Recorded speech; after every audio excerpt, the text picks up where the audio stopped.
Deputy CM Vijay Sinha पर हमला, poster जारी कर निजी हमला बोला है। विजय सिन्हा पर विवादित टिप्पणी दी गई, अपमानजनक शब्दों का इस्तेमाल किया गया है। आरजेडी का विजय सिन्हा पर बड़ा हमला और दरअसल एक पोस्टर जारी करके निजी हमला बोला गया है। आपको बताते चलें, विवादित टिप्पणी की गई है विजय सिन्हा पर, अपमानजनक शब्दों का इस्तेमाल किया जा रहा है। ये है बुड़बक विजय सिन्हा। ये पोस्टर देखिए, भारत जलाओ पार्टी, बीजेपी को भारत जलाओ पार्टी कह दिया है और ये लिखा है कि भारत जलाओ पार्टी का नमूना नंबर 1। ये है बुड़बक विजय सिन्हा। पद बिहार के उप मुख्यमंत्री, बुद्धि बैल से भी कम, काम बकैती करना, तकिया कलाम आपस लीजिए। और ये घोंचू उप मुख्यमंत्री। तो देखिए यहां पर आप देख सकते हैं कि किस तरीके से अपमानजनक शब्दों का इस्तेमाल किया गया है आरजेडी की तरफ से। हमारे साथ प्रेम रंजन पटेल जी जुड़ रहे हैं, बीजेपी प्रवक्ता हैं। प्रेम रंजन जी, एक पोस्टर जो कि काफी वायरल भी है विजय सिन्हा को लेकर, अपमानजनक शब्दों का इस्तेमाल किया गया है। मैं फिर से इसको रिपीट नहीं करूंगी, आप क्या कहेंगे इसको लेकर? देखिए, आरजेडी के ये नीति रही है किसी को अपमानित करने का। उनकी जो राजनीति है वो अपने आगे किसी को नहीं पूछते हैं। कोई जो है संवैधानिक पद पर बैठा हुआ व्यक्ति हो, उसके लिए अपशब्दों का प्रयोग करना, उनको नीचा दिखाना, उनके अपमान के शब्द जो है करना, ये जैसे इनकी नीति रही है इनके आगे। इसलिए तो ये बार बार जनता से जो है विमुख होते जा रहे हैं। जनता इनको पसंद नहीं करती है, जनता इनको नकारती रहती है। इसलिए ये अपने आगे बाकी किसी को ये नहीं समझते हैं, अपना उनका सम्मान करते हैं। तो विजय सिन्हा उप मुख्यमंत्री है, एक सम्मान के पद पर बैठे हुए व्यक्ति है और उनके लिए अपमान का शब्द जो है करना, ये जो है कहीं से उचित नहीं है। न जनता पसंद करती है, न कोई पसंद करती है। आरजेडी को इसका सबक जो है सिखाने का काम करे। तो प्रेम रंजन जी, इसको क्या कहेंगे? बौखलाहट कहेंगे कि आरजेडी जो है बौखलाहट में बिलो द बेल्ट हिट कर रही है? आप पूरी तरह से जनता के बीच से उखड़ चुकी है, जमीन समाप्त हो चुकी है। तो उस बौखलाहट में उनको लगता है जब जनता तो हमको लाइक कर रही है, जनता पसंद नहीं कर रही है, जनता भाव नहीं दे रही है, तो इस बौखलाहट में वो किसी को कुछ भी बोल सकते हैं। ठीक है, प्रधानमंत्री तक को नहीं छोड़ते हैं। ठीक है प्रेम रंजन जी, आप बने रहिए। हमारे साथ एजाज अहमद जी भी जुड़ गए हैं। एजाज जी, एक पोस्टर जारी किया जाता है, अपमानजनक शब्दों का इस्तेमाल किया जाता है, क्यों बिलो द बेल्ट आप लोग जा रहे हैं? देखिए, सबसे बड़ी बात यह है कि मध्य प्रदेश के मंत्री विजय शाह जिस भाषा का इस्तेमाल किया, जिस तरह से उन्होंने पूरे देश के लोगों को शर्मसार किया और पूरे देश के सैनिकों को अपमानित करने का कार्य किया है। कर्नल सोफिया जो देश की बेटी है, जिसने देश के गौरव को बढ़ाने आप कहाँ जा रहे हैं? आप एकदम लीग से ही हट जा रहे हैं। मैं जो पूछ रही हूँ आप उसका जवाब दीजिए ना। किस चीज का बात बोल रही है? विजय सिन्हा जी को लेकर अपमानजनक शब्दों का इस्तेमाल, पोस्टर जारी कर दिया है, इस पर आप कुछ कहिए। देखिए, विजय सिन्हा जी तो अपने ही से अपना अपमान करा रहे हैं। विजय सिन्हा जी सबसे पहले तो स्पष्ट करें कि वो बिहार के डिप्टी सीएम हैं, बिहार के मंत्री हैं, और वो क्या कहते हैं कि नेता प्रतिपक्ष को मालूम था तो ढोल पीट करके हमको बता देते। भाई, इस तरह का भाषा, इस तरह का उनका वक्तव्य यह स्पष्ट करता है कि वो अपने कर्तव्यों के प्रति ईमानदार नहीं है, अपने कार्यों के प्रति ईमानदार नहीं है, और कहीं ना कहीं बिहार की जनता और बिहार के लोगों के साथ उनका कितना बेहतर सोच है, इससे ही स्पष्ट होता है कि वो जनता और जनता के हितों के लिए, जनता के मुद्दे पर कहीं खड़े नहीं रहते हैं और वो नेता प्रतिपक्ष को ब्लेम करने का काम करते हैं। नेता प्रतिपक्ष तो जितने भी शहीद का शव आ रहा है उसका प्रोटोकॉल का पालन करते हुए वो हवाई अड्डा पर मौजूद रहते हैं, श्रद्धांजलि अर्पित करते हैं और श्रद्धांजलि में जाने का काम एजाज जी, आप ये बताइए कि ये जो आप ऐसे ऐसे शब्दों का इस्तेमाल किया गया है, क्या आपको लग रहा है कि ये सही है? क्या शब्दों का इस्तेमाल किया गया? कहाँ कोई गड़बड़ है? ये पूछा नहीं जाएगा क्या कि आप डिप्टी सीएम बिहार के हैं, आप अपने प्रति ईमानदारी का क्यों नहीं भाव दिखाते हैं? आप ईमानदारी का भाव दिखाते तो आज ये स्थिति नहीं होती। बिहार ईमानदारी तो मुझे कहीं नहीं दिख रहा है इस पूरे पोस्टर में। ईमानदारी शब्द आप डाल दिए होते, ईमानदारी शब्द आप लोग तो दिखता भी, इसमें तो नहीं दिख रहा है। प्रेम रंजन जी, आप क्या कहेंगे? इनके बातों से सहमत हैं आप? देखिए, अगर डिप्टी सीएम जो है संवैधानिक पद पर बैठा हुआ व्यक्ति है तो नेता प्रतिपक्ष भी जो है संवैधानिक पद पर। ये इस समय जो है अगर सेना का जवान कोई जो है उसका निधन होता है, अगर वो जो है इसमें एक राजनीति करने का उस समय स्थान नहीं होता है, जगह नहीं होता है। इसमें तो जो है सबको मिलकर करके सेना को सम्मान कैसे जो है दे सके, इस काम को करना चाहिए। अगर किसी की जानकारी में अगर आया है सम्मान का भाव है। चलिए ठीक है प्रेम रंजन जी और एजाज अहमद जी, आप दोनों का बहुत शुक्रिया जुड़ने के लिए, अपनी राय रखने के लिए। एक पोस्टर जारी किया गया अपमानजनक शब्दों के साथ में, इसको रिपीट नहीं करूंगी, और इन्हीं पर दोनों अपनी राय रख रहे थे। चलिए बढ़ते हैं खबरों में आगे, और पटना से एक बड़ी खबर मिल रही है। एलजेपी आरवी की कार्यकारिणी की बैठक में बड़ा प्रस्ताव पास हुआ है। मंत्री चिराग पासवान की सक्रिय भागीदारी, भविष्य की जिम्मेदारी को लेकर दरअसल ये प्रस्ताव पास किया गया है। बिहार विधानसभा चुनाव 2025 एलजेपी आरवी की स्वतंत्र पहचान के साथ इसमें भागीदारी होगी। बहुजन भीम समाज के बड़े नेता के रूप में राष्ट्रीय अध्यक्ष और केंद्रीय मंत्री चिराग पासवान की सक्रिय भागीदारी और भविष्य की जिम्मेदारी को लेकर प्रस्ताव पास किया गया है। और ज्यादा जानकारी के लिए न्यूज 18 संवाददाता अमितेश हमारे साथ जुड़ रहे हैं। अमितेश, बिहार विधानसभा चुनाव को लेकर सभी लोग तैयारी कर रहे हैं। एलजेपी आरवी की स्वतंत्र पहचान के साथ भागीदारी, चिराग पासवान को दरअसल बड़ी जिम्मेदारी दी गई है, एक बार पूरी जानकारी दीजिए। देखिए, बिहार में विधानसभा के चुनाव होने हैं और उसमें लोजपा रामविलास जो कि चिराग पासवान की पार्टी है, उसकी प्रदेश कार्यकारिणी की बैठक चल रही थी पटना में।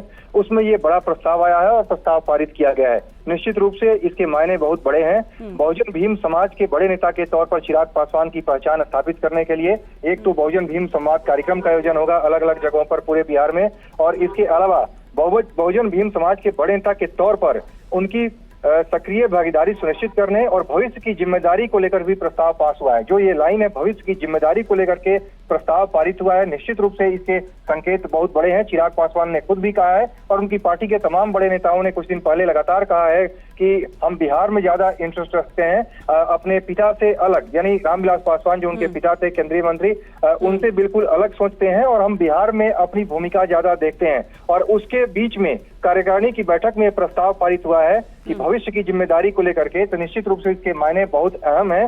दूसरी एक और महत्वपूर्ण जो बात इसमें लिखी गई है प्रस्ताव में, एक बिंदु बहुत महत्वपूर्ण है कि बिहार विधानसभा चुनाव 2025 में लोजपा रामविलास की स्वतंत्र पहचान के साथ भागीदारी, यानी उनकी पार्टी की स्वतंत्र पहचान के साथ भागीदारी सुनिश्चित की जाएगी विधानसभा चुनाव में। यानी इसका मतलब ये बिल्कुल नहीं है कि चिराग पासवान कुछ अलग सोच रहे हैं अलग हटकर, लेकिन एनडीए में रहते हुए भी किस तरह से उनकी पार्टी की एक स्वतंत्र पहचान हो, यानी जिस एजेंडे का जिक्र वो बार बार करते रहते हैं, बिहार फर्स्ट, बिहारी फर्स्ट एजेंडे को बढ़ाते हैं, उन तमाम मुद्दों पर उनकी पार्टी की एक अलग छवि हो, अलग पहचान हो और जनता के बीच में अलग छवि लेकर जाए, इसको लेकर प्रस्ताव पारित हुआ है। ये बड़ी ठीक है अमितेश, बिल्कुल इससे साफ जाहिर होता है स्टेट प्रायोरिटी जो कहते हैं चिराग पासवान, ऐसा लग रहा है कि वाकई में केंद्र से ज्यादा वो इंटरेस्ट ले रहे हैं राज्य में। चलिए बढ़ते हैं खबरों में आगे। पटना से एक बड़ी खबर मिल रही है। संजना हत्याकांड में एक बड़ी कार्रवाई हुई है। देखिए, मुख्य आरोपी सूरज की गिरफ्तारी हुई है। पहले संजना के साथ काम करता था। सीसीटीवी में कैद हुई थी सूरज की तस्वीर। एसके पुरी में संजना की हत्या का ये मामला है और एक संदिग्ध की तस्वीर आपको हम लोग दिखा रहे हैं जो कि सीसीटीवी कैमरे में कैद हुआ था। अब उस आरोपी का नाम सामने आ गया है। सूरज की गिरफ्तारी हो गई है। सूरज, ये देखिए, ये जो तस्वीर है आपको दिखा रहे थे सुबह से, संदिग्ध बताया जा रहा था, अब इसका नाम पता चल चुका है। सूरज नाम है इसका। पहले ये संजना के साथ काम किया करता था। सीसीटीवी कैमरे में कैद हुई है इसकी तस्वीर। एसके पुरी में संजना की हत्या का ये मामला है। पहले गला रेतकर हत्या की गई और उसके बाद उसको गैस सिलेंडर से जलाने की कोशिश भी की गई थी और ये मामला काफी ज्यादा तूल पकड़ता जा रहा है। मुजफ्फरपुर से बड़ी खबर, पैक्स अध्यक्ष के बेटे की हत्या का ये मामला। गुस्साए लोग अब हंगामा कर रहे हैं, जमकर बवाल कर रहे हैं। मुजफ्फरपुर छपरा मुख्य मार्ग को जाम कर दिया गया। देखिए, मुजफ्फरपुर छपरा मुख्य मार्ग को जाम कर देने की खबर मिल रही है। संजय चौधरी की गोली मारकर हत्या की गई थी, तो अब गुस्साए लोग काफी ज्यादा हंगामा कर रहे हैं। लोगों में काफी ज्यादा आक्रोश है। लगातार ऐसे मामलों में बढ़ोतरी हो रही है। अपराधियों के हौसले बुलंद हैं और इसी वजह से पुलिस की गश्ती पर सवाल उठ रहे हैं, पुलिस की कार्यशैली पर सवाल उठ रहे हैं, पुलिस के इकबाल खत्म होने का आरोप लोगों के द्वारा लगाए जा रहे हैं।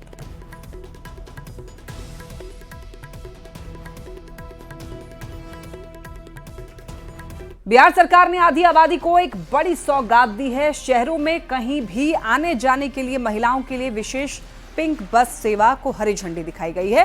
पूरी तरीके से ये हाईटेक है। इस बस में महिलाएं सुरक्षित यात्रा कर सकेंगी। सीएम नीतीश कुमार ने बसों को हरी झंडी दिखाने से पहले निरीक्षण भी किया था। इस बस में जीपीएस लगे होंगे और इस बस में सीसीटीवी कैमरा है, यानी कि ये बस हाईटेक है और बड़े ही सुरक्षित तरीके से महिलाएं इस बस से सफर कर पाएंगी, यानी कि सफर अब सुरक्षित भी और सुविधाजनक भी।